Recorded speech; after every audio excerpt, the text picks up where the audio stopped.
Coffee বাগানে হেঁটে বেড়াচ্ছি আমরা দুই ছোট ভাই বড় ভাই। হ্যাঁ, কফি বাগানটা দেখতে খুব সুন্দর। হ্যাঁ, জীবনে বহুত ইচ্ছা ছিল কফি বাগান দেখার জন্য। কফি বাগান দেখছি। হ্যাঁ, এটি ভেরি নাইস। কফির প্রোডাকশনটা শুনে একটু মন খারাপ হয়েছে, এটা যদিও বলা যাচ্ছে না।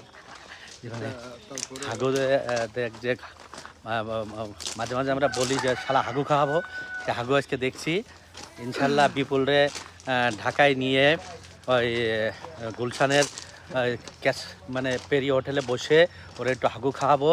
হ্যাঁ, না আমরা কিন্তু কিনছি আবার কোকোনাট, যেটা কোকোনাট থেকে তৈরি, যেটা অ্যাভোকাডো থেকে তৈরি। ও যে বন্ধু আয়ুব পিছনে আসতেছে, হ্যাঁ সে উনিও হাগু কিনেছে, জিনসেন কফি কিনেছে এবং অ্যাভোকাড কিনছে। সে এনজয়, সে অ্যাভোকাড কফি খুব পছন্দ করছে। হ্যাঁ, সেও ভিডিও করছে।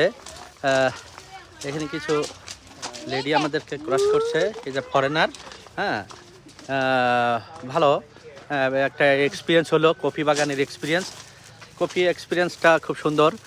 বিপুল আছে, তারপরে আয়ুব আছে পিছনে। আয়ুব সে নিজেই ভিডিও করতেছে, কিন্তু সে সেক্সি বয়।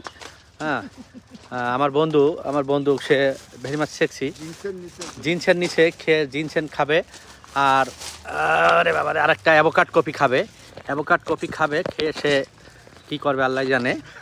হ্যাঁ, তারপর আমার বন্ধু ক্যান্টনমেন্ট কলেজের বন্ধু শামসুল, সে অ্যাভোকাড পিরাই খায়, কিন্তু আমি আগে বুঝতাম না কেন সে অ্যাভোকাড খায়। আজ এই বাগানে এসে আমি বুঝলাম অ্যাভোকাড কেন খাই।